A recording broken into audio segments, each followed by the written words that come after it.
Over the past few months, I've been reading about dating trends like seagulling, microcheating, and ghostlighting.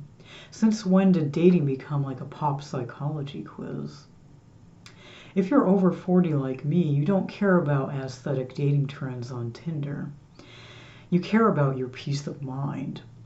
And the dating landscape seems to be changing rapidly here. At the start of this year, I did a video on dating trends and whether or not they're just marketing BS.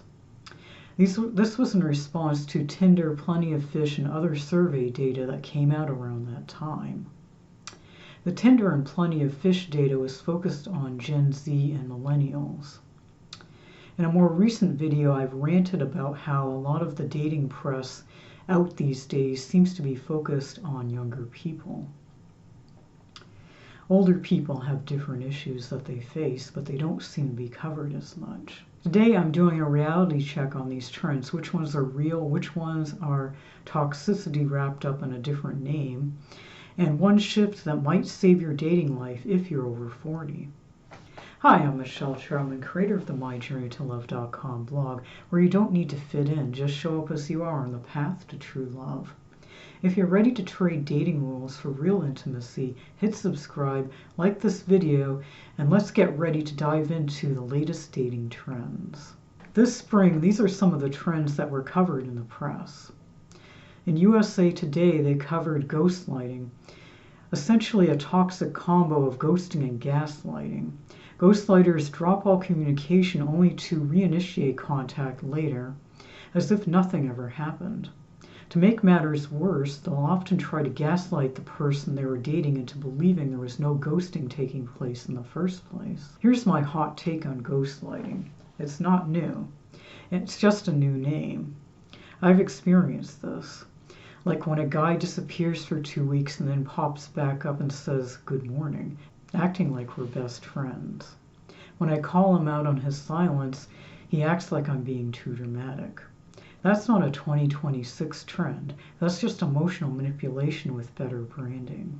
The toxicity tax here, you end up questioning your sanity. You feel that moral static when you're not sure if you're going crazy or if your boundaries are being crossed. That confusion is the red flag. In The Atlantic, they covered microcheating, which they described as including all sorts of internet behavior that to many people might just seem innocent. If you're hiding conversations, that's probably a sign of microcheating. In Side Post, they covered hiding your true self in a relationship, which has been found to be linked to a higher risk of cheating. A recent study was published that suggested that people with insecure attachment habits and lower levels of emotional closeness tended to have a higher inclination toward cheating.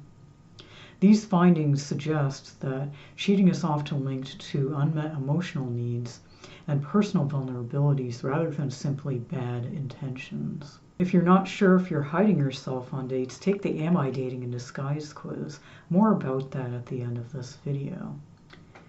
I'm seeing some shifts that give me hope, like burned haystack dating and slow dating. In The Guardian, they covered the burned haystack dating method for women, where you ruthlessly eliminate incompatible matches early, like burning a haystack to reveal a needle. Focusing on disqualifying red flags in profiles, messages, and behavior. It seems popular with Gen Xers and older millennial women. It can be a more efficient way to date. I've done this without knowing it had a name, looking for red flags early, like if their profile doesn't say who they're looking for, which to me is a sign of a mismatch, or if they don't respond within 3 days, which means I'm moving on. I'm not waiting around hoping someone becomes emotionally available. I'm burning that haystack, baby. And slow dating, being intentional, emotionally aware, and seeing dating as a process, not a meet and greet, that's just authentic dating by another name. That's what I've been teaching all along. My surveys of Reddit posts from people age 40 and up suggest we're dealing with different issues. Problems that Gen Z might not be facing, like dating app fatigue, emotional maturity, and life priorities like dating with careers or handling aging parents. which can take precedence over major issues. This jibes with data posted recently about many older adults being less likely to use dating apps. Even if people aged 40 and older are using apps, they're finding fewer, less communicative matches. They don't have time for ghostlighting or other games. We also seek greater efficiency. The pool is smaller, the effort is higher, and the toxicity tax feels like it's more expensive when you're already stretched thin. We all know how to swipe, but we don't know how to communicate. This wasn't taught in schools, and many times not at home. We have 50 words for rejection, like ghosting, seagulling, you name it, but none for difficult but healthy conversation. Maybe it's time we burn the haystack and write a new curriculum. What I'm learning is that I can't afford a high toxicity tax. My emotional budget is too valuable. If this resonated with you, please like and share this video. If you want to see if you're dating in disguise or as yourself, take the Am I Dating in Disguise quiz at myjourneytolove.com. The link to the quiz and the blog are in the description below. And let me know in the comments, which dating trends have affected you in your life? Are you burning the haystack or feeling the app fatigue?